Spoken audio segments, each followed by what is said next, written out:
Vezu čovjeka i prirode nemoguće prekinuti, osim ako se jedno ili drugo ne pretvori u ono što ne bi smjelo biti. Prirodu opustošiti i uništiti, a čovjeka odgojiti da postane nakaza. Upravo ovo valja spriječiti, time da se pokaže pravi put, jer jedna legenda je još živa. Naš zajednički neprijatelj je napredak kroz civilizaciju, koja uništava prirodu gdje čovjek liječi svoju dušu, da bi ga činila bolesnim, prekidajući njegovu prastaru vezu sa njegovom djedovinom.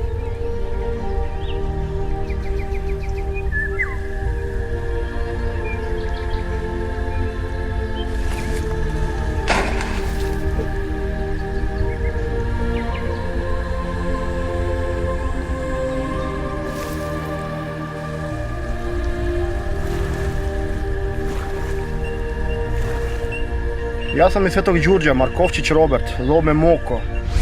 Možemo li mi sada doista još uvijek preživjeti kao naši stari? Mogu li se barem 5 dana kao civilizirani čovjek nositi sa prirodom? Ili bi postao žrtvom prirodne selekcije?